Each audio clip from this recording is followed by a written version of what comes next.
Atenção, esse podcast não é recomendado para pessoas sensíveis, pois pode conter a descrição de violência psicológica, física e sexual. Não diga que você não foi avisado. Continue agora por sua conta e risco. Nobody. I'm nobody. I'm a tramp, a bum, a hobo. Two women very important in your life, and you killed them both. Eu saía como se fosse para caçar alguma coisa.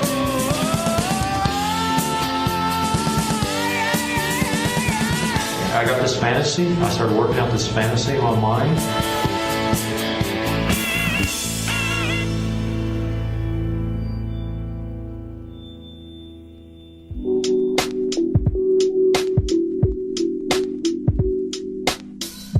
Bom dia, boa tarde, boa noite, seja lá qual for o horário que você estiver ouvindo esse podcast. O meu nome é Marisa e eu tô aqui com meu amigo Thiago em mais um episódio do nosso Júri Criminal. Daí, galera, vocês estão animados por Júri Criminal? Vocês gostaram do nosso caso do sequestro do ônibus 174? Eu vi que a galera não conhecia muito bem esse caso não, Marisa. Acho que o nosso público é muito novinho. Acho que a gente até comentou no episódio passado, né, que a gente já tinha percebido que esse caso já tá meio que apagado da memória das pessoas. O que a gente acha que deve ter sido interessante, né, porque vocês puderam conhecer e também quem já conhecia pôde relembrar, né, porque esse caso realmente tá um pouco apagado aí da história. E eu fico feliz porque a gente recebeu vários prints, a gente viu que vocês curtiram, que vocês ouviram, então a gente fica feliz. E a gente tá aqui pra mais um Júri Criminal, né, mais um episódio, quer dizer, do nosso Júri Criminal. Como eu acredito que a primeira vez, eu acho, que com toda certeza, em alguns dos 3 casos que a gente vai falar hoje, o pessoal vai falar que passa um leve pano.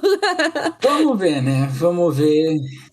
Longe nós, né? Vocês conhecem a gente, né? Quem não conhece tá conhecendo agora. A gente é super contra a violência, mas olha, os casos de hoje, eu confesso que a gente dá uma olhada, assim, a gente pensa um pouco a respeito sobre o que aconteceu, né? Mas antes da gente continuar o caso, né? A gente quer só agradecer muito o pessoal que tá acompanhando a gente aqui e ajudem a gente a compartilhar o nosso podcast. Tira um print aí, compartilha nos stories, compartilha com seus amigos, que ajuda bastante a divulgar o nosso podcast. E por favor, gente, a gente tá precisando de apoio. Sei que dinheiro aí tá complicado pra todo mundo, mas se você puder apoiar a gente pelo Apoia-se ou pelo Orelo, lá no Apoia-se a gente tem vários níveis de apoio a partir de R$2, gente. R$2, gente. O que você faz com R$2 hoje em dia? Faz nada, não compra nem uma paçoca daqui a pouco, porque a paçoca já tá R$1,50 dependendo do lugar. Então, ó, se você puder dar esse biscoito pra gente, ajudar a gente agradece muito. Então, novamente, a gente tem a partir de R$2 até 20 é o valor máximo lá no nosso Apoia-se. E você também pode ajudar a gente através do Pix. Se você quer fazer um Pix pra gente, manda pro contato apenas-um-podcast@gmail.com. Se possível, manda com uma mensagem pra gente poder ler aqui. A gente aceita Pix literalmente de qualquer valor. Então, se você quiser mandar, é pro contato apenas-um-podcast@gmail.com. Tudo juntinho. Vai aparecer lá no meu nome, Marisa.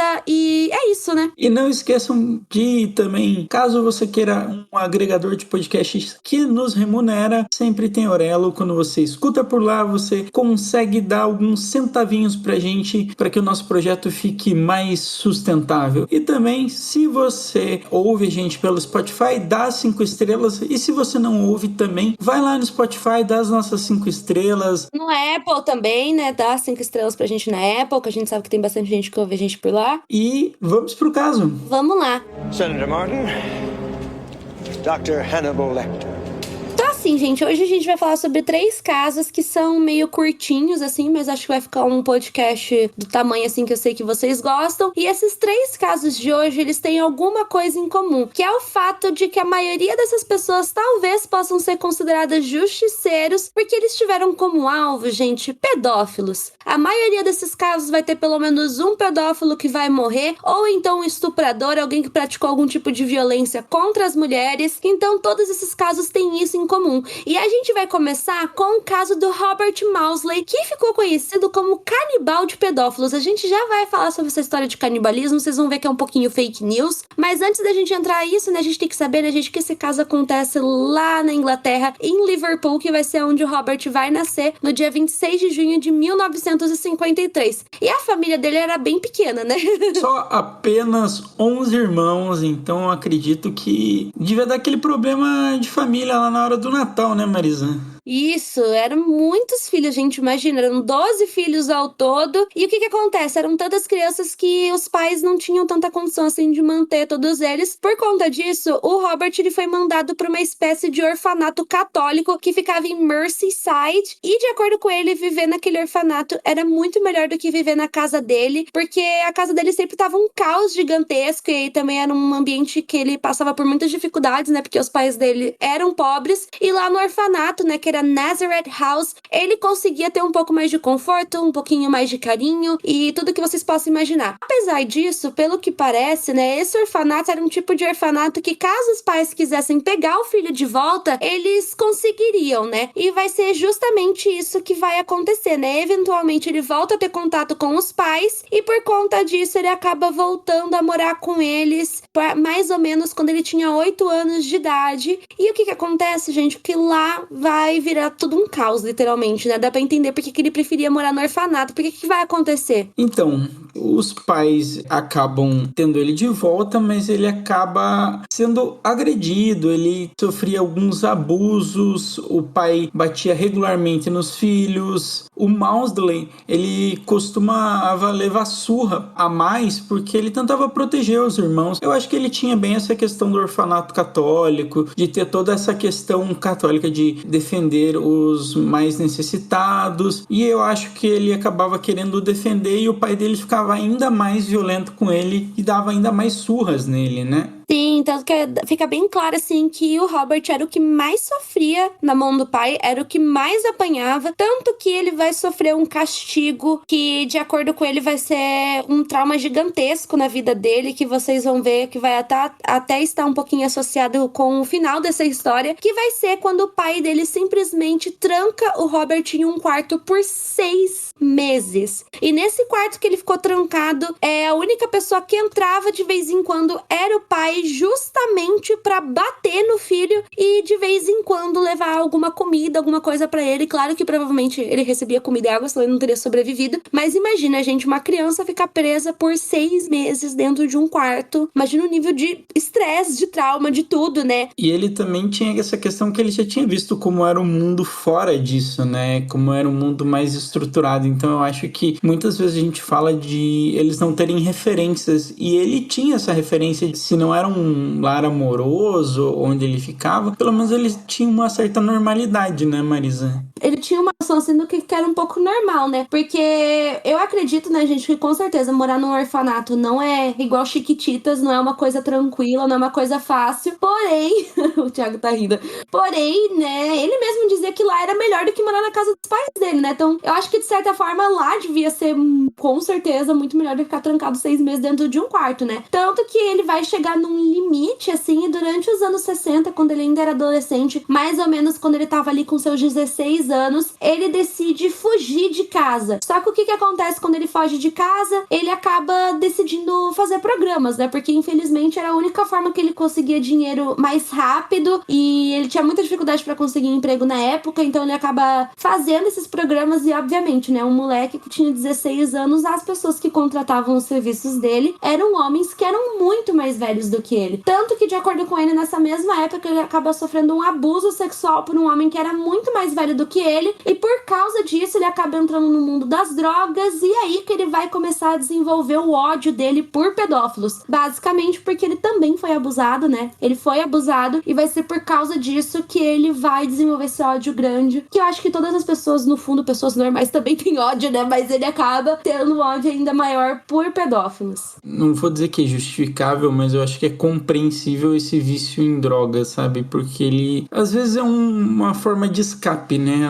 As drogas são uma forma de escape. Eu acho que nessa condição, acho que pra ele foi uma forma de escape da realidade. Fora que, infelizmente, a gente sabe que não são todos os casos, mas na maioria das vezes, quando a pessoa é muito jovem, acaba entrando no mundo da prostituição, quase sempre o vício em drogas ou em bebida alcoólica ou em cigarro acaba vindo junto com a prostituição. Já vi várias entrevistas com mulheres que trabalhavam com prostituição falando que era até uma forma de aliviar, por mais que não seja a melhor forma de se fazer isso, né? Uma forma de aliviar, porque a gente sabe, né, que trabalhar com esse tipo de coisa, principalmente as prostitutas que trabalham na rua mesmo, é muito pesado, é muito difícil, elas sofrem bastante, vários tipos de agressão, então quase sempre isso tá meio atrelado, né? Assim como ele, não deve ter tido nenhuma proteção do Estado, e como a gente sabe, policiais não estão nem aí para prostitutas e pessoas que vendem o seu corpo. Sim, né? Eu e o Thiago, a gente quer muito em breve falar sobre o Green River Killer, e vocês vão ver muito, né? Não só nesse caso, mas em vários outros, né? Inclusive os serial killers, assim, eles tendem a matar prostitutas não só porque, querendo ou não, é um pouco mais fácil, né? Porque elas acabam entrando no carro e por aí vai.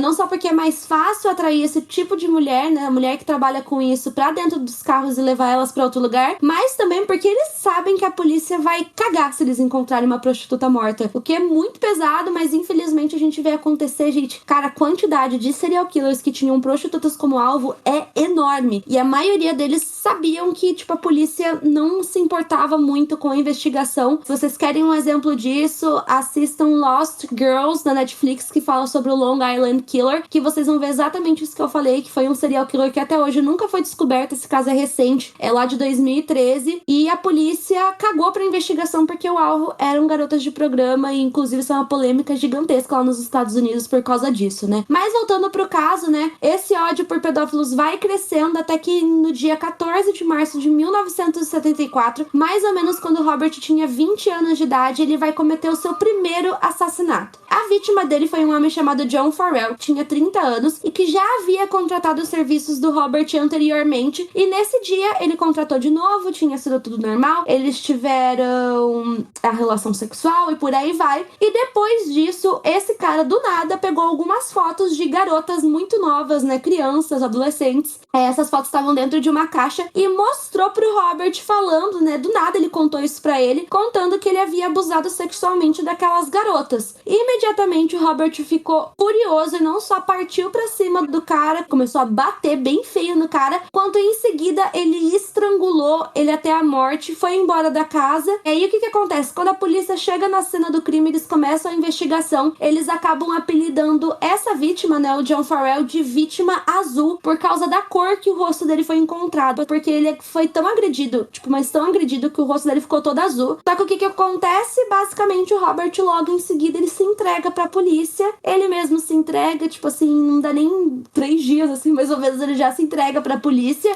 admitindo que foi ele que matou o cara, e aí que ele vai ser mandado pra um tratamento psiquiátrico. E lá ele vai ser condenado à prisão perpétua com recomendação de que nunca deveria ser libertado e enviado para o hospital Broadmoor, que abrigava alguns dos prisioneiros mais perigosos do país. E isso nunca é bom, né, Marisa? Isso nunca gera bons frutos. Sim, isso nunca é bom. Vocês sabem que aqui no Brasil a polícia, eles adoram que... Vocês sabem que, tipo, pedófilo, principalmente, é uma coisa que na maioria das prisões não é perdoada, né? E vocês sabem que policial... Isso eu tenho muita suspeita nesse caso, inclusive. Policial sabe quem que é o bandido que não gosta de pedófilo, que mata, por aí vai. Aí, imediatamente, alguém é preso por pedofilia e vai parar na cela de alguém, assim, né? Então eu sinto muito no caso do Robert que era esse tipo de coisa que acontecia. Tipo, os policiais sabiam, sim, que, tipo, ele não ia com cara de pedófilo e colocava um pedófilo junto com ele pra ver o que ia acontecer, sabe?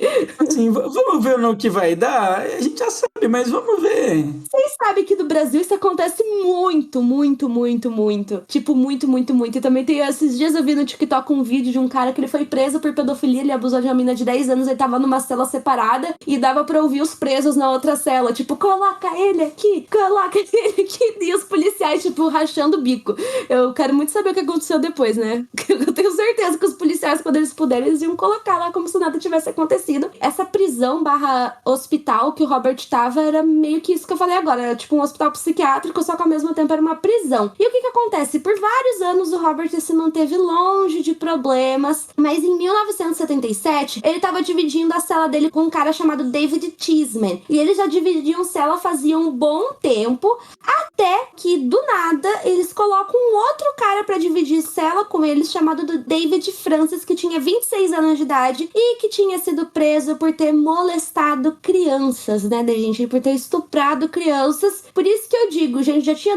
Vocês sabem que país, assim, Inglaterra e tal, eles não são muito de colocar muita gente na mesma cela, né? Por que colocar esse cara justamente lá, né? Eu fico com essa vibe assim, né? Mas o que acontece, né? No dia 26 de fevereiro de 1977, com a ajuda do colega de cela dele, que ele já conhecia faz tempo, eles dois torturaram o David Francis por pelo menos 9 horas. 9 horas. Tanto, né, gente, que o Robert, né, esse tipo de arma é muito feito em prisão, que é com colher, né? Eles pegam a colher e eles conseguem afiar ela e ela fica tipo uma faca. E com essa colher, o Robert enfiou na orelha do David Francis e por causa disso ele acabou recebendo o apelido de Hannibal, né, de canibal pelos policiais, porque de acordo com que os policiais chegam, né, por isso que eu acho tudo muito suspeito, 9 horas o cara foi torturado, aí do nada chega o policial, oh meu Deus, o que aconteceu aqui? Exatamente, depois de 9 horas da gente olhando pra cima, a gente viu que ele tava fazendo alguma coisa. Provavelmente ele fez isso de madrugada, não tenha dúvidas disso, mas é impossível ninguém ter percebido que isso estava acontecendo, porque o cara com certeza deve ter gritado, não tem como.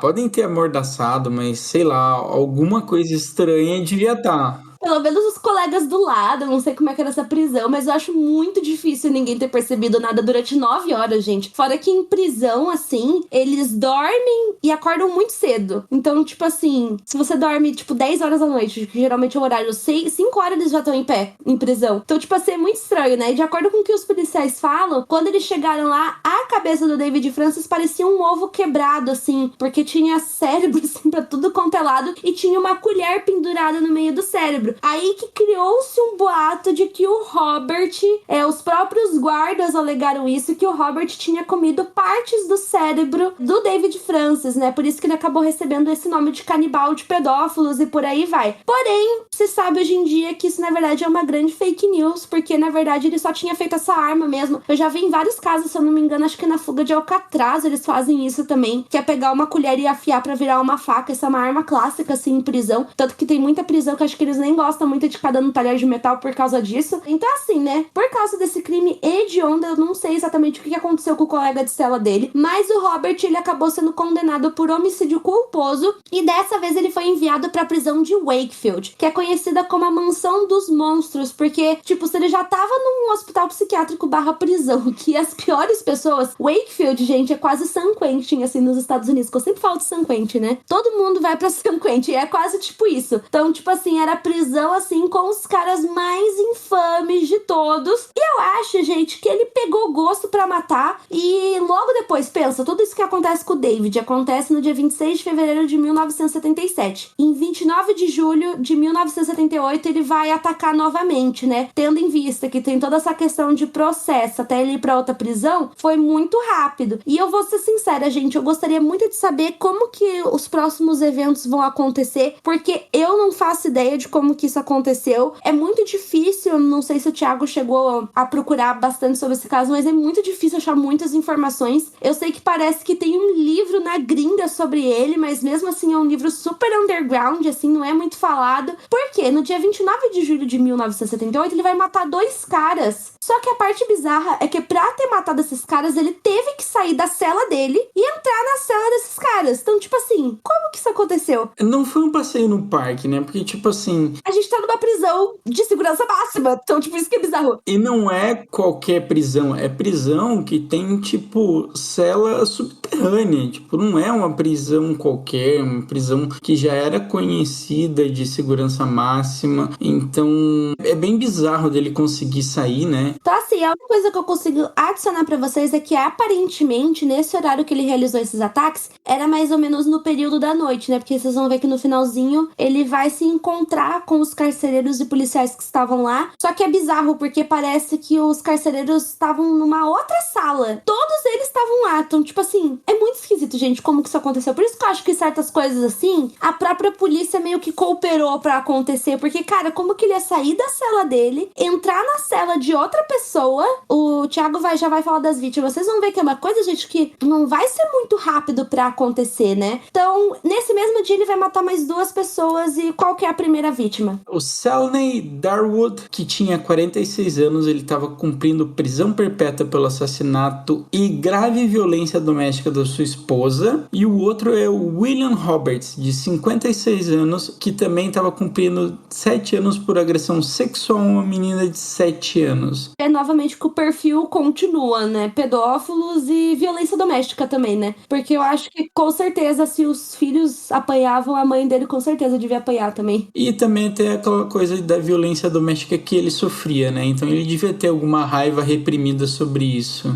Sim, né? Então a primeira pessoa que foi assassinada foi o Salney. Então é bem louco porque o Robert, de alguma forma, saiu da sala dele, foi até a cela que tava o Salney e lá ele estrangulou ele e apunhalou ele até a morte. E depois ele escondeu o corpo do Salney debaixo da beliche. Então assim, por isso que eu digo, gente, não tem como. O cara ser estrangulado e ficar quietinho. Estrangulado, ficar quietinho, apunhalado e não tem como. Geralmente, em muitos casos que a gente conta, as coisas acontecem muito rápido. Mas eu não consigo imaginar isso acontecendo muito rápido. Ele sair da cela dele, ir até a sala de outra pessoa, fazer tudo isso e ser rápido, sabe? Porque depois disso, ele vai até a sala do William Roberts e lá, mesma coisa, né? Ele vai ser esfaqueado, né? E como que ele foi esfaqueado, gente? Foi com uma adaga improvisada. Então a gente vê que o Robert tem esse talento para artesanato, vamos dizer assim. Então ele de alguma forma conseguiu improvisar uma adaga, deve ter sido com colher, igual ele tinha feito da outra vez. E mesma coisa, gente, esse cara foi esfaqueado até a morte e ele chegou a cortar o crânio do cara com essa adaga improvisada. Só que assim, depois de muito tempo, por isso que eu falo, ele só parou de apunhalar ele depois que ele teve certeza que esse último cara que eu falei agora tava morto. Depois disso, ele calmamente caminhou até a guarda da prisão, por isso que eu disse, né, que os policiais, os carcereiros, eles estavam todos no mesmo lugar. Ele foi até a sala onde estavam esses caras e ele fez uma piadinha onde ele disse que era pra eles prepararem 2 pratos a menos pro jantar aquela noite, e foi aí que os policiais ficaram, eita, o que foi que rolou? Daí eles foram ver. Meu Deus. E encontraram os 2 caras mortos. Então assim, gente, eu consigo imaginar ele fazendo isso muito calmamente, pra falar a verdade. Eu não consigo imaginar ele loucaço, assim, esfaqueando todo mundo. Eu consigo, pela cara dele, eu consigo imaginar ele super devagar fazendo isso. Então eu tenho certeza que no outro caso e nesse, a polícia ajudou. Não é possível. É uma vibe meio, tipo, de deboche, tipo Family Guy. Não sei se vocês assistem, mas... Aham. Meu Deus, esses tempos eu tava assistindo Family Guy e tinha uma piadinha com a Sharon Tate. Eu fiquei, tipo, chocado. Eu tava falando, esses dias eu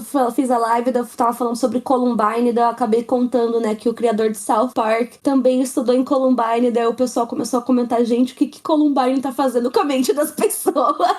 Porque quem já assistiu South Park sabe, né? Porque, tipo, é muito fora de si. Então, assim, né, gente, depois disso, o Robert foi considerado perigoso demais pra permanecer junto com a população carcerária em geral, e por causa disso, eles construíram, né, ele permaneceu nessa mesma prisão, que é Wakefield, só que eles decidiram construir uma cela especial pra ele, meio que no porão lá da prisão. Então, em 1983, essa cela ficou pronta e ela ficou apelidada como a Gaiola de Vidro. Quem já assistiu O Silêncio dos Inocentes, assim, se você não assistiu ainda, vai assistir, porque se você tá ouvindo nosso podcast e você gosta de casos criminais, então você tem que assistir O Silêncio dos Inocentes. Tem o Hannibal Lecter, eu sei que tem a série dele que eu quero muito ver, que eu ainda não vi, que é Hannibal. Tem o Hannibal Lecter, que é, tipo, meio que o principal do filme. Acho que dá pra falar que ele é o principal, assim. E a cela que aparece no Silêncio dos Inocentes, que é toda de vidro e tal, ela foi inspirada na cela do Robert, olha só. Ela tem mais ou menos 5 metros por 4 metros e meio, assim, de dimensão, né? E ela tem uma janelona, assim, gente, de vidro, que ela é um vidro muito forte, é um vidro à prova de balas. Por causa disso, né, eles fizeram a cela de vidro justamente pra ficar mais fácil pros agentes penitenciários ficarem vigiando ele. Os únicos móveis que tem lá é uma mesa, uma cadeira, ambas são feitas de papelão comprimido, enquanto o vaso sanitário e a pia são aprofundados ao chão, né? Eles são chumbados, assim, não tem como arrancar. A cama dele é uma laje de concreto e a porta é feita de ácido sólido que se abre como uma gaiola, gente. Olha o nível do lugar que colocaram o cara. Sim, e basicamente vai falar, mas é um porão, não tem janelas? Não, pelo que eu percebi na foto, não tem janelas, é meio que uns furinhos redondinhos no vidro, assim, tipo um queijo cheio de furinhos, e é isso aí. E a cama dele é literalmente uma parada de, parece aquelas coisas de academia, tipo, pregado no chão, e é isso aí que ele tinha.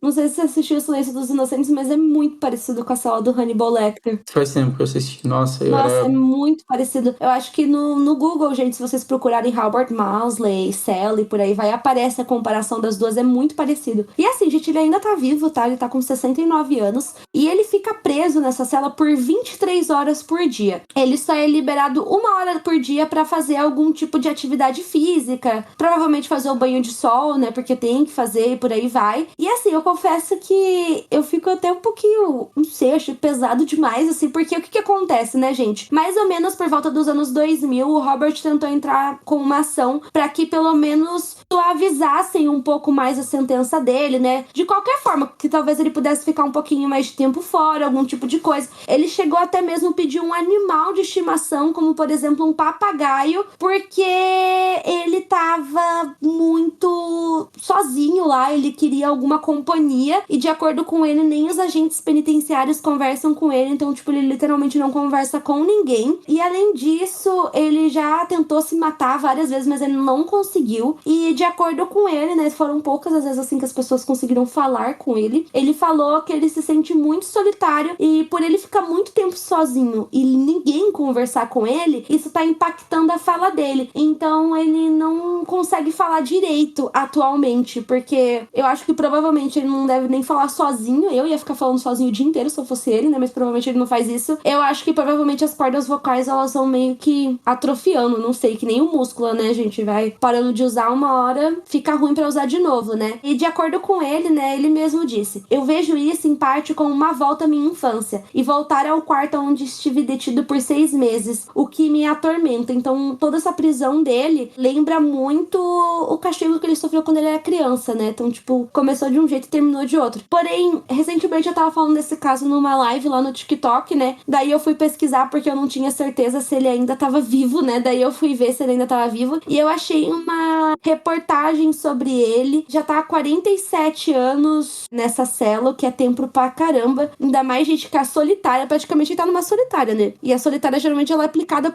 como punição e tal. Acho que ninguém na história deve ficar tanto tempo assim em solitária, né? Mas ele fica. Eu vi essa reportagem também, que foi até no Metrópolis, e eu fiquei um pouco chocado porque ele vai cometer os crimes com 21 anos, né? Então ele vai cometer o crime muito, muito cedo. E, cara, ele tá 47 anos, agora ele já tem 68 anos e... Passou a maior parte da vida dele preso. Não, e sem contar que, tipo, pelo que a matéria diz, que dos seus dias ele passa 23 horas dos seus dias lá. Então, tipo, ele meio que sai pra tomar um banho de sol e é isso aí, sabe? Então deve ser uma coisa complicada. Tipo, a gente não tá tendo dó do cara, mas é que realmente é uma coisa... Cara, é meio surreal, assim, você ficar 50 anos. A gente pensa que, como o Brasil, as pessoas têm pena máxima de 30 anos, só que ele tá, tipo, a 47 só na solitária. Sim, ele já tava preso antes disso, né? Até bizarro, né? Mas nessa mesma matéria que o Thiago citou no Metrópolis, né?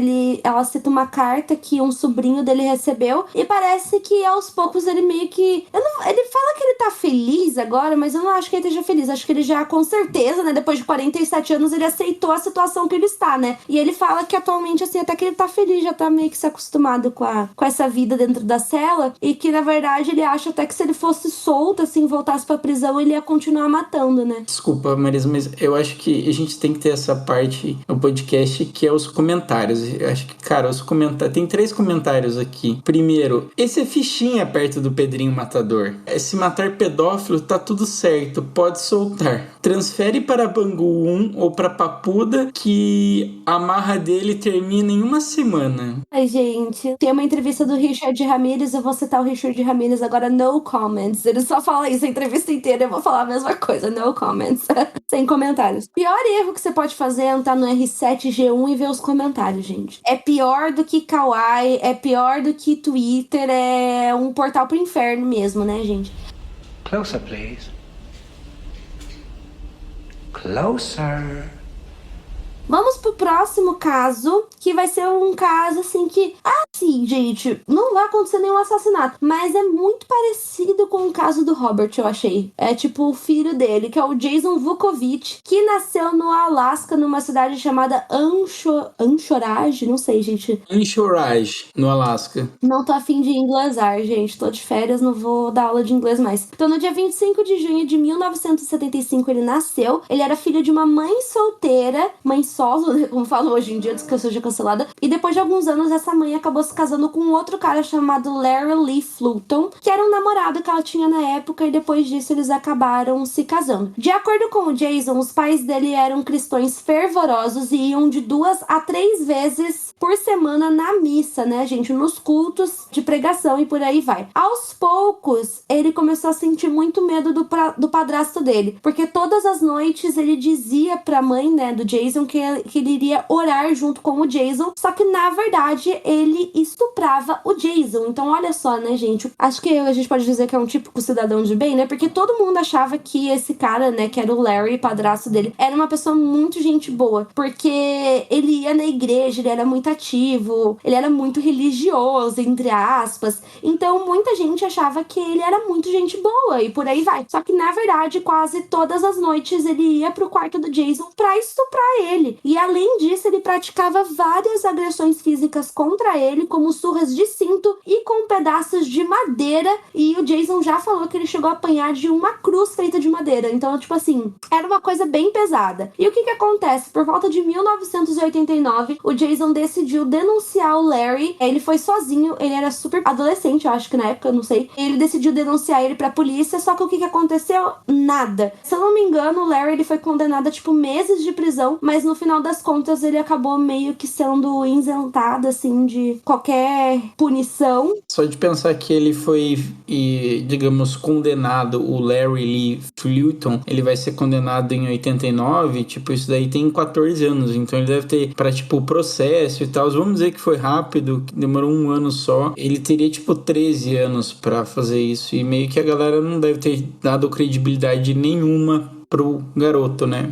Foi meio que exatamente isso que aconteceu. A mãe também continuou casada com o Larry, como se nada tivesse acontecido depois da denúncia. Ele continuou morando até um tempo, até que quando ele tinha 16 anos, ele simplesmente se cansa dessa situação e ele decide fugir de casa. Só que o que acontece, né, gente? Ele era menor de idade e quando ele foge de casa, ele decide fugir pra Washington. Os pais, né, tipo o padrasto e a mãe, eles simplesmente roubam as identificações dele, né, gente? O roubo claro que não é esse documento nos Estados Unidos, mas eu tô falando pra vocês entenderem. Roubam RG, carteira de motorista, pegam todos os documentos dele, não deixam ele levar os documentos. Então ele vai pra Washington sem nenhum tipo de identificação ou recurso financeiro. O que ele decide fazer? Quando você precisa de uma grana meio rápida, ele veio pra bom e velhos roubos, furtos, pra tentar conseguir viver. E com isso ele vai criar uma ficha criminal com os policiais da época, né? Então até o Vukovich, ele admite que a sua descida ao crime se encaixava em um ciclo de ódio a si mesmo, que ele mesmo havia começado durante a infância, essa raiva e tal, então ele transferiu isso. Então, como a gente vê nesses casos, rola uma transferência, às vezes é para as drogas, às vezes é para o roubo. Sim. Então, tipo, a pessoa tenta, eu não vou dizer que equiparar, ela tenta, tipo, achar alguma forma para extravasar, eu acho que é a palavra que eu queria, para extravasar tudo aquilo, sabe? Então, ele começa já a sua vida adulta, ele chega a ser preso por roubo, daí depois ele começa a usar drogas, então a gente vê que vai acontecendo uma espiral de descendente do cara começar a se envolver com muitas coisas e muitas coisas ruins, né? Então, por volta de 2008, ele volta pro Alasca, que ele era de lá, né, galera? E lá ele acumulou várias acusações criminais, incluindo roubo, posse de substâncias controladas. Substâncias controladas é o quê? Tipo, um remédio tarja preta, drogas de uso controlado. Então ele também é preso por agredir a sua esposa. Esse último caso de agressão da esposa, ele não chegou a ser preso. Foi uma acusação que ela fez contra ele, porém nunca foi comprovado que de fato ele bateu nela, sabe? Tipo, tanto que parece que não consegue haver a comprovação de que essa agressão realmente aconteceu. Então, por esse último caso, ele não chegou a ser preso, porém ele tinha essa acusação na ficha dele. dele. Então a ficha criminal dele já tava bem grande, principalmente por causa de roubo, que era o que ele mais fazia. E isso é em 2008, né, Marisa? Vai passar um tempo e o que acontece? Então, em 2016, né, como ele mesmo disse, ele já tava com um ódio dentro de si mesmo muito grande, principalmente, né, gente, porque olha o nível de trauma que ele teve na infância e mesmo com tratamento, já deve ser praticamente impossível superar uma coisa dessa, e ele não fez nenhum tipo de tratamento, então era um trauma grave que não foi tratado. Então, né, lá nos Estados Unidos existe um site, não sei exatamente qual que é o nome desse site, mas é basicamente um lugar onde o próprio governo coloca o nome e o endereço de pedófilos. Então, basicamente, se um homem ele é preso por pedofilia e depois ele é solto, ele é obrigado a fornecer o endereço dele pro governo, e o governo coloca nesse site o endereço e o nome desses pedófilos. Então, literalmente, se você quer saber se um pedófilo mora perto de você, é só você colocar nesse site aonde você mora, que vai mostrar predadores sexuais próximos da sua casa. Muita gente acha esse site muito ruim e errado, não por expor o endereço de pedófilo, mas sim porque o governo meio que colocou sobre os pais a responsabilidade de monitorar se tem ou não um predador sexual perto da casa deles, entende? Então, tipo assim, é meio que tipo, ai, como que você não sabia? É só olhar no site, sabe? É uma coisa meio assim. Então, muita gente acha que era o governo, assim, que devia monitorar essas pessoas, assim, de uma forma melhor. Então, como esse site é público, qualquer pessoa pode acessar. E vai ser justamente isso que o Jason vai fazer. Ele vai começar a olhar o registro de criminosos sexuais do Alasca, e então ele decidiu fazer o que? Justiça com as próprias mãos. Então ele acabou pegando, mais ou menos em junho de 2016, o nome de 3 homens e o endereço deles, né? Todos eles criminosos sexuais, homens que estupraram crianças. Esses homens eram o Charles Albi, o Andreas Barbosa e o Wesley Demeraste, não sei como é que pronuncia, né? Então o que acontece, né? A primeira vítima dele vai ser o Charles Albi. Esse caso aconteceu na manhã do dia 24 de junho de 2016. Esse homem tinha 68 anos de idade. Basicamente, quando o Jason invade a casa dele, ele empurra esse homem e ordena que ele se sentasse na sua cama. Ele deu vários tapas no rosto do Charles, e depois disso, né, ele contou como que ele havia encontrado o endereço dele. Então ele começou a jogar na cara que ele sabia o que ele tinha feito, que ele já tinha sido preso por pedofilia, que ele sabia que ele já tinha sido preso por isso. Ele bate mais ainda nesse cara, tanto que, se eu não me engano, acho que todos eles, vocês conseguem achar a foto deles, e todos eles estão, tipo, com a cara completamente roxa. Então, depois disso, ele simplesmente rouba alguns itens que tinha na casa e vai embora. Então, ele nunca matou ninguém, o Jason, então ele não chega a ser um assassino nem nada do tipo, porém, ele decide invadir a casa desses caras pra meio que bater neles. E assustar, né? Intimidar e etc. Tipo, ele é meio que um vigilante sem a parte do vou cometer um assassinato. Ele é um Batman, assim, que bate nos outros, né? Na rua, bate em doente mental, não sei o que, né? O Batman, no caso, é meio que isso, né? Pessoas que claramente precisavam de ajuda e o Batman lá, pá! E assistiu o filme do Robert Pattinson, tipo, o cara só descendo o cacete, assim, pá, pá, pá. Mas eu gosto do Batman mesmo assim, gente. Eu vou confessar pra vocês. Thiago, para de ir. Ele acaba usando o mesmo método, vamos dizer assim, mas ele invade a casa do Andreas Barbosa por volta das 4 horas da manhã. Só que dessa vez ele trouxe 2 cúmplices com ele, que foram 2 mulheres que não foram identificadas. E o Jason entra com essas 2 mulheres, faz exatamente a mesma coisa, fala que sabia que ele era um pedófilo. Então ele ameaça esse cara, ele já tinha um registro de pedofilia de 25 anos. Então, assim, era um pedófilo mesmo, assim, bem pesado. E ele tava com um martelo. Dessa vez o Jason, ele começou a levar um martelo junto com ele. Aqueles martelos, não martelo de pregar prego, aqueles martelos, sabe, de quebrar concreto, aqueles bem grandão. Foi basicamente a mesma coisa. Esse cara, né, que é o Andreas Barbosa, ele conta que ele deu vários socos nele. E além disso, essas 2 mulheres que foram junto com o Jason, elas filmaram tudo o que aconteceu, toda a agressão com o celular. E além disso, ajudaram a humilhar o cara, porque, tipo, não era só agressão, tinha toda essa coisa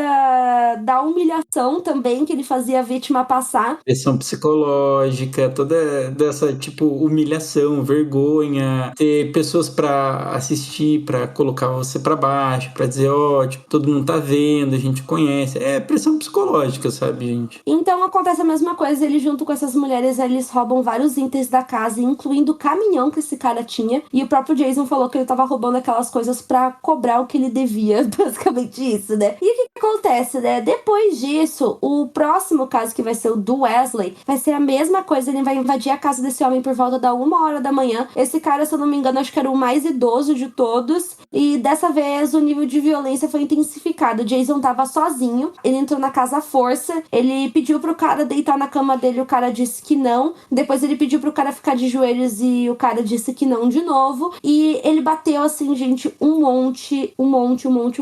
E o Wesley, né, que foi o cara, o pedófilo que foi agredido, ele fala que ele nem se lembra de nada e quando ele acordou ele tava numa poça do próprio sangue dele, assim. E esse cara foi o que teve as piores consequências porque ele acabou tendo um traumatismo craniano. E o que acontece? A mesma coisa, o Jason rouba alguns itens da casa, incluindo um laptop, só que nesse mesmo dia ele acaba sendo encontrado pelos policiais, porque ele tava num Honda Civic, já sabia que aquele Honda Civic era roubado, e ele foi encontrado nas proximidades com um martelo, com um caderno, com o nome das 3 vítimas que ele assaltou e por aí vai. Então, por comportamento suspeito, o Jason é preso e ele é acusado de 18 acusações, incluindo agressão, roubo, arrombamento e furto. No começo ele vai tentar declarar a inocência, mas ele, a promotoria meio que não, cara, não tem como ele se defender, porque ele, eles tinham os laptops, ele tinha várias coisas, a polícia conseguiu identificar vários dos itens que ele roubou e comercializou, então ele meio que faz um acordo com a promotoria, daí ele vai ser condenado por 23 anos de prisão em 2018. Atualmente, assim, o Jason ainda tá vivo. Eu vi até umas últimas notícias que parece que ele tá noivo até. Eu vi umas fotos dele abraçado com uma mulher, eu fiquei, beleza. Isso acontece tanto, né, nesse mundo dos casos criminais. E uma das últimas coisas que ele falou, nas últimas entrevistas que ele disse, se você foi uma pessoa que sofreu algum tipo de abuso sexual na infância, que na medida do possível você tente buscar a paz interior e rejeite a justiça dos vigilantes, né? Então, basicamente, o que ele quis dizer, né? Tenta encontrar a paz por si só, em vez de tentar se vingar, porque provavelmente, é que eu vi a entrevista completa, ele fala que vai acabar que nem ele, assim, a vida dele, é muito triste na prisão e por aí vai, e que ele se arrepende de ter feito as coisas que ele fez. Se ele pudesse voltar atrás, ele não faria. E aparentemente, eu fui dar uma googlada e aparentemente essa moça que deve ser a esposa dele, faz vários TikToks. Ele tem uma conta de 10 mil seguidores Ela faz vídeo com ele? no Instagram. Não, eu acho que ela faz vídeo pra meio que defender ele ou pra vangloriar ele, acredito eu. Eu vou confessar que eu acabei de abrir porque eu fiquei bem curioso pra saber. Tem uma foto deles, assim, com o Papai Noel, assim, será que esse Papai Noel tava, na prisão? É típica foto daquela galera que vai se relacionar Com o presidiário, sim. com o presidiário, sim, exatamente. Gente. E aqui, ó, tem até as fotos dele com a própria marreta, porque se vocês verem, aquela marreta não é aquela aquele martelo de pedreiro, aquele martelo de irmãos à obra, sabe? Que é gigantesca. Então, eles tinham imagens dele, então não foi muito difícil prender ele, assim. Não, foi até meio que imediato, assim, desse último caso que ele cometeu, ele já foi preso. Tanto que você vai pesquisar, eu já tinha pesquisado e eu achei curioso, no mínimo, ou bem estranho, que ele é chamado de Alaskan Avengers. É meio considerado, um vingador do Alasca, sabe? Acho que aqui no Brasil é conhecido como caçador de pedófilos. Pelo menos a maioria dos vídeos que tem no YouTube tá com esse título. Sim. Jason Vukovich. Where were you born? Was born in Anchorage, Alaska. E o último caso de hoje é o da Milena Quaglini. Antes de eu falar dele, eu quero perguntar, Thiago, você conhece esse caso? Não, você me propôs bem em cima da hora pra gente fazer e eu não conheço, então agora eu vou estar como espectador. Então eu não quero que você veja nada sobre esse caso, eu vou contar pra você e eu quero que você vá reagindo conforme eu vá contando, pra ver se você vai ter as mesmas reações e a mesma opinião que eu, tá? Ok, a gente vai fazer meio que uma live tipo Casemiro, assim, só que em formato podcast, vamos lá. Isso. Então vamos lá, gente. A Milena Quaglini nasceu no dia 25 de março de 1957 na Itália. Então assim, gente, eu vou falar, né, porque eu vou contar todos os nomes bem errados errado, então ela nasceu perto de Brony. Meu sonho é falar italiano, mas não vai rolar dessa vez. E assim, de acordo com o que a gente sabe, ela se forma como contadora e aos 19 anos ela decide fugir de casa. Por que todos os casos que a gente contou hoje alguém fugiu de casa? Não sei porquê, mas aos 19 anos ela foge de casa porque ela era muito agredida pelo pai dela. Então ela, cansada disso, ela tenta fugir para uma cidade chamada Como, e lá ela acaba trabalhando como caixa, cuidadora, faxineira, e vai ser nessa época que ela vai conhecer o primeiro marido dela. Ela se casa com esse cara, ela tem um filho com ele, ela era bem feliz nesse relacionamento, mas infelizmente o marido dela acaba adoecendo por conta de uma diabetes fulminante, e por causa disso ele acaba morrendo. Por conta disso, ela acaba entrando numa depressão muito grande, então por causa disso ela acaba bebendo demais bebida alcoólica, a ponto de que ela já tava abusando disso. Depois disso, ela se muda para uma outra cidade na Itália chamada Travuco Sicomario, não deve ser assim que fala, sei lá, gente, ela se muda pra essa cidade. Lá ela acaba conhecendo um outro cara que, assim como ela, também bebia demais, era obsessivo, era fechado, era ciumento e que trabalhava como motorista de caminhão. E o que acontece? Ela se casa e tem 2 filhos com ele. Ai, gente, por quê? Mas ela ficou com outro filho? O que acontece com outro filho? Como eu... Gente, vou ser sincera, toda vez que eu conto esse caso, o pessoal me pergunta o que acontece com os filhos dela. Ninguém sabe, gente. Não foi uma coisa assim que realmente não fica clara o que acontece com os filhos dela. Parece-me que o filho dela ficou onde ele tava, ficou com a família. Ela se muda sozinha, o primeiro filho. Deve ter ficado com o avô, provavelmente. Alguma coisa assim, mas realmente, assim, até no final da história sempre me perguntam o que aconteceu com os filhos dela e a gente não sabe. Mas depois eu até vou fazer um outro comentário a respeito disso. Então, com esse cara que é o Mário, ela tem 2 filhos com ele. E nessa época ela acaba se envolvendo com alguns problemas, porque alguns oficiais de justiça queriam meio que penhorar os bens dela, porque ela tava com muitas dívidas. E por conta disso, né, fora que ele era muito agressivo, ela decide se separar com ele. E aí sim, né, a gente sabe que ela se muda só com a filha mulher dela pra Veneto. E lá ela começa a trabalhar como cuidadora de idosos. E aí que vai dar bosta. Por quê? Nessa época ela tava cuidando de um senhor de 83 anos chamado Gusto Dalla Posa, que assim, gente, era um cara bem rico pra época. Velhinho e trambiqueiro, eu já não tô gostando dessa combinação, Marisa. Gente. Vou ser bem sincero, velhinhos e trambiqueiros no mesmo rolê não dá certo. A gente tem que parar de achar que idoso é fofinho, gente. Já tá mais do que na hora disso. O que acontece, né? A Helena, nessa época, ela tava com dívidas, né? Que nem eu contei pra vocês. Então, ela tava devendo mó grana. E então, esse cara que tinha bastante dinheiro decidiu oferecer. Você não quer que eu te empreste um dinheiro? De verdade? Daí ele falou sim. Ele foi lá e emprestou pra ela uma grana. De bom grado, não vou querer nada não. Só que o que acontece, obviamente? Depois disso, ele começou a chantagear ela pra que ela pagasse. Então, ela fala pra ele, no dia 25 de outubro de 1995, de que ela poderia pagar algumas quantidades por mês, né? Meio que pagar parcelado a dívida que ela tinha, mas que ela não tinha condição de pagar todo o dinheiro que ela tinha pra ele de uma vez. E o que esse cara fala? Ele se recusa a aceitar essa proposta, então ele estupra ela. Só que o que acontece? Durante o estupro, a Milena pega uma lâmpada, né? Aquelas abajur do lado da cama e bate na cabeça desse cara. Só que o que acontece, né? Esse cara tinha 83 anos. Ele tomou uma pancada tão forte na cabeça que ele ficou agonizando. Só que, obviamente, ela não tava ali pra prestar socorro. Ela saiu correndo só depois de um bom tempo que ela já tinha saído correndo, que ela se liga do que tinha acontecido, aí ela chama uma ambulância. Só que esse cara morre 10 dias depois e esse foi a primeira pessoa que ela assassinou. E assim, gente, só que nesse caso ela chega a ser presa, porém eles entendem que ali tinha sido uma morte acidental. Porque que na verdade o que acontece? Ela é acusada de assassinato, porém ela acaba decidindo que ela ia mentir. Então ela acabou falando que na verdade ele tinha caído, né? Porque ele era idoso, você sabe que idoso, gente, não pode cair, pelo amor de Deus, que cai, acontece cada acidente. E falou que ele tinha caído e que tinha acontecido essa tragédia, e a polícia meio que acabou acreditando no começo, só que depois eles perceberam que não tinha como, e como ela era cuidadora de idosos, né, e ela cuidava dele, eles acharam que foi meio que negligência, mas ao mesmo tempo, depois de muito tempo, ela acabou contando a verdade, que ele tinha estuprado ela e por aí vai. Então, eles acharam que foi um excesso de legítima defesa. E ela foi condenada a 20 meses de prisão. Cara, depois que eu vi um advogado falar que quando é legítima defesa, as pessoas têm que parar de palhaçada, porque a gente não sabe o que tá acontecendo na hora do tipo... Vamos ver? Porque, tipo, eu acho muito difícil julgar excesso de legítima defesa. Não era você que tava sendo estuprado. É que eu vi um outro advogado, eu vi uma cara muito foda, que o cliente dele tava falando que era legítima defesa, só que ele tinha dado, tipo, 30 facadas na pessoa. Só que, tipo, as 30 facadas aconteceram, tipo, em 10 segundos. Então ele tava mostrando que, tipo, em 10 segundos, numa adrenalina, dá pra você dar 30 facadas, né? E, tipo, ele tava explicando toda a situação. Então, tipo, eu acho muito louco você conseguir medir excesso de legítima defesa. Eu não sei você.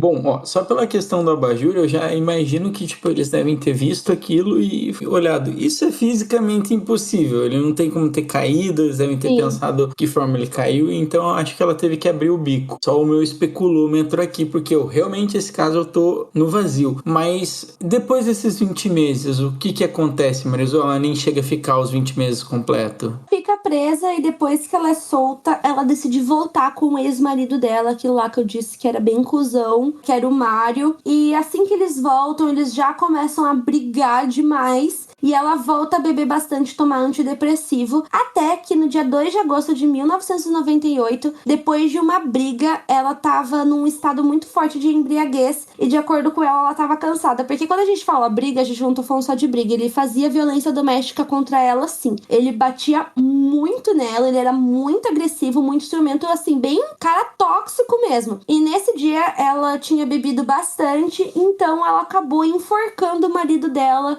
com uma corda no pescoço depois que eles brigaram e que ela tinha apanhado, basicamente. Mata ele dessa forma, ela enrola o corpo dele num tapete e por volta das 4 horas da tarde ela liga pra polícia pra contar que ela tinha matado o marido dela. Ela diz o endereço, os policiais vão pra lá, então ela foi condenada não a nenhum tipo de prisão, porque eles perceberam que ela tava precisando de uma assistência psicológica. Engraçado que na época eles falaram que ela tinha semi-loucura. Semi-loucura. Ah, tá. Você é só meio louca. Meio louco. Já a questão de loucura já é um negócio meio... Bom, Sim, é meio... Hoje em dia não se usa mais isso, né, gente? Então é ela meio foi... cringe. Ela foi condenada a ficar 8 meses em um hospital psiquiátrico. No dia 5 de outubro de 1999, depois que ela saiu do hospital psiquiátrico, ela precisava de um lugar pra morar. Eu acredito que talvez, até por causa disso, né, o que aconteceu com os filhos, talvez ela tenha perdido a guarda depois disso. Eu tenho muita impressão que foi isso que aconteceu por isso. Bem provável. Ou ficou com os avós, foi pra adoção, sabe, sei lá. Assassinato, ela perdeu a guarda, provavelmente. Por isso que a gente não sabe o que aconteceu com os filhos, tipo, a gente não acha mesmo. Então, né, o que acontece? Ela acaba entrando nos classificados do jornal e ela encontra um homem chamado Angelo Porello, que procurava uma pessoa pra morar junto com ele. E vai dizer que é rico? É rico ou não é rico? Não, era um pedófilo, gente, mas a gente já vai entrar nessa parte, né? Então, o que acontece, né? Os dois dividiam a casa. O que acontece? A Milena, ela acaba descobrindo que o Ângelo Porello, ele já tinha sido preso anteriormente por pedofilia. E nisso que ela descobre isso, ela começa a tratar ele mal. E ele não gostava que ela tratasse ele dessa forma, ele se sentia incomodado, só que ela não tinha dito por que ela tava tratando ele mal. E nisso ela já tava meio que procurando algum outro lugar pra ela ficar, porque ela não queria ficar junto com o pedófilo. Até eu acho super compreensivo, não julgo jamais. Super compreensivo. E no dia 5 de outubro de 1999, ele simplesmente ficou muito irritado pela maneira que ele estava sendo tratado. Então ele começou a dizer pra ela que ela estava se vestindo de uma forma muito provocante. Por causa disso, ele queria transar com ela. E ela simplesmente virou pra ele e falou: você tá louco? Que porra é essa? Tipo, eles só dividiam um apartamento, gente. Eles não tinham nada, assim, entre eles. E ela se recusou, falou que não. E então ele começou a bater nela e ele estuprou ela 3 vezes seguidas. 3 vezes seguidas. Então, depois disso, né, a Milena, ela fez de conta que nada tinha acontecido. Então, foi passando o tempo, assim, acho que ela foi digerindo tudo que aconteceu, ela foi arquitetando já. Foi aí que ela, de tarde, preparou um café com ele, colocou 20 comprimidos de tranquilizantes no café dele. Caraca. E por causa disso, ele acabou, obviamente, desmaiando. Ela levou o corpo dele até a banheira, encheu a banheira de água e depois disso, ela afogou ele na banheira e enterrou o cadáver dele no jardim de noite. Então, o que acontece? Obviamente, né, acho que por causa do cheiro, né, foi subindo, não sei, acho que deve ter sido isso. A polícia encontra o corpo do Ângelo, encontra um vestígio de DNA, encontram as drogas na casa, na corrente sanguínea e por aí vai. E no dia 20 de outubro, 2 semanas depois do assassinato, né, eles encontram o corpo em alto estado de decomposição, aí começa todas essas investigações, até que eles descobrem tudo, né, descobrem que tinha sido a Milena, até porque, tipo, ia ficar bem óbvio, né? Porque eles iam saber que ela dividia apartamento com ele e por aí vai.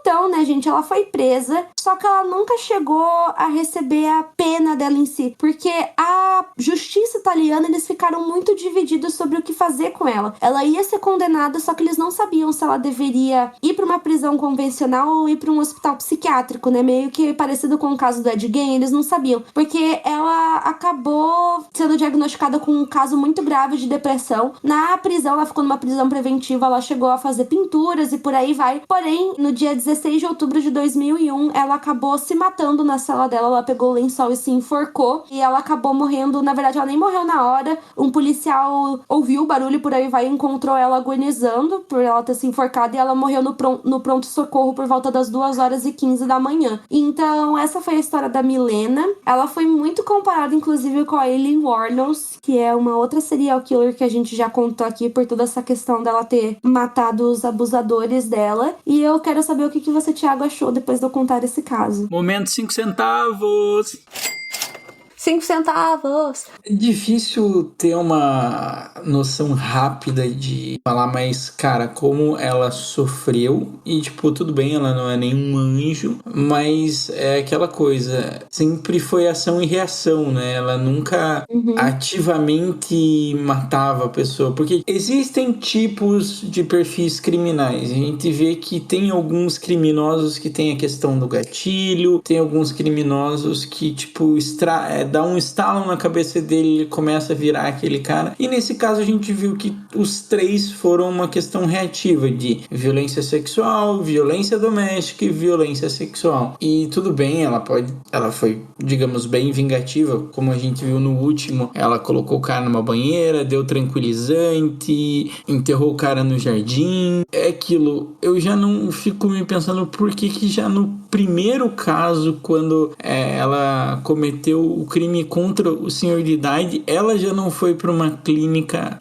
psiquiátrica, sabe? Porque eu acho que, tipo, aí ela já deveria ter ido para uma clínica psiquiátrica e não para uma prisão, né? Sim. Olha, eu vou ser sincera, pra ela eu passo um pouco de pano, sim, porque na minha cabeça, sim, eu acho que ela já era uma pessoa que tava muito, muito mal, que precisava de um auxílio. Com certeza ela precisava de um auxílio. E eu acho que ela simplesmente acho que tava... No primeiro caso, na minha opinião, foi super autodefesa. Não devia nem ter aquele negócio que eu falei de excesso de legítima defesa. Na minha opinião, acho que por toda a situação ela nem teve raciocínio, né, pra pegar o abajur. Então, pra mim, ela nem devia ter sofrido nenhum tipo de punição logo naquele. Nos outros, dá pra ver sim que ela teve um planejamento antes de matar, mas eu acho, né, que talvez tenha acontecido o que acontece com muitos serial killers, né, porque ela não sei se ela é um serial killer, mas o pessoal, tem gente que fala que ela é, mas eu não sei, porque tem muita gente que acha que se ela tivesse continuado solta, ela teria matado mais. Enfim, gente, a gente nunca vai saber, mas eu acho que teve sim um planejamento, mas acho que entra muito naquilo que a gente já falou de vários outros serial killers, de que matou uma vez e passou impune, entre aspas, né, que ela ficou 20 meses presa. Dá pra fazer de novo, sabe? Mas eu passo um pouco de pano pra ela. Eu não tenho medo de ser cancelada. Eu passo pano sim, gente. Eu não vou falar que não. Porque, sei lá, né? Eu acho que a gente vê tantos casos, assim, que pessoas que eram muito... Tipo, que eram inocentes, assim, morrerem. Eu não sinto dó de ver esses casos, sabe? Não sinto empatia nenhuma pelas vítimas. Então, pra mim... Ainda mais, eu acho que é bem emblemático a gente falar de casos de violência, né? Sendo que essa semana no Brasil, a gente tá gravando dia 12/7 de 2022. Esses últimos dias foram difíceis pra quem é brasileiro. E esses últimos dias, bom, eu vou mais ou menos pra quem não sabe, você tá ouvindo daqui a 5, 10 anos, acho que ontem ou anteontem, um anestesista ele foi preso por ter atos nojentos com uma grávida que tava sedada e, bom, gente, vocês devem saber. Na hora do parto, gente. Fora vários outros casos que a gente viu, tipo, ao longo desses últimos 30 dias aqui no Brasil, de crianças que foram estupradas e depois tiveram que abortar. Ou até influenciadoras que deram um bebê e sofreram. Pra adoção, que é justamente o que os conservadores falam que é pra fazer. Eles falam e ela também ouviu. Sim, por isso que eu digo, em todos os casos que a gente contou hoje, eu não sinto empatia nenhuma pelas vítimas. Então, tipo, pra mim, tanto faz se aconteceu ou não, né? Tem outros casos, acho que todos os outros casos que a gente já contou aqui nesse perfil. Thiago, não sei se o Thiago sente a mesma coisa que eu tô sentindo agora, mas eu sinto pela vítima nos outros casos. Eu fico, me dói, assim, de ver o que essas pessoas passaram nos outros casos que a gente contou, mas nesses aqui, eu, sinceramente, tô leve, tô leve. E eu não ligo porque eu sei, porque eu já contei esses casos antes em live, e eu sei que a maioria das pessoas pensam igual o que eu tô pensando agora. Inclusive, até já vi muitos comentários até de gente mais radical do que eu. Então, eu sei que a gente não vai ser cancelado por causa disso. Eu acho que nem é pela questão do cancelamento, mas é mais pela questão de que isso é meio que um retrato da sociedade que a gente vive, que... Eu vou dar uma de... Tipo, eu que sou fã de Dexter, e rola muito no Dexter esse debate de que, poxa, não teve a pena que assassino o Dexter queria, sabe? Então que, tipo, ele acha que ele é o fato justiceiro, ele é o que pode dar fim naquelas abordagens. E assim, no Robert Musley, eu via muita coisa dele e eu acho que o que eu mais via dele era a questão dele ser preso, sabe? Da questão do canibalismo, tanto que eu fiquei me perguntando dessa questão do canibalismo, eu fiquei tipo, caraca, o cara que ele é considerado o Hannibal Lecter britânico e etc. Que nem teve isso, na real. Tipo, realmente, você vai procurar sobre o Robert Musley, você não encontra, tipo, a história dele, tipo, tudo que ele passou, sobre quem eram as vítimas dele. Você só encontra dessa parte do canibalismo que nem existiu e da cela dele. É só isso que você encontra, você não encontra a história dele. Exatamente, foi uma coisa que foi bem chata, porque eram as mesmas coisas, eram os mesmos artigos, e tinha algumas coisas em inglês. Se você for procurar a bibliografia dele, se vocês quiserem treinar seu inglês, vocês vão ter que ir na parte inglesa do negócio, porque realmente em português não tem muita coisa tipo, relevante sobre ele. Quase todos esses casos que a gente falou hoje, a maioria tá tudo no YouTube, vocês acham, mas tipo, pra ler mesmo, a maioria não tem. Sim. E o outro caso do segundo, que é o Jason, a gente vai dizer outra coisa que eu fiquei, digamos, intrigado, porque ele é um caso bem recente, né? Tipo, 2018, fazendo bem recente. 4 anos. E no caso dele, sei lá, eu acho que eu não consigo passar nem um pouco de pano, porque ele roubava as vítimas, então ele tinha uma questão de ser um pouco ladrão.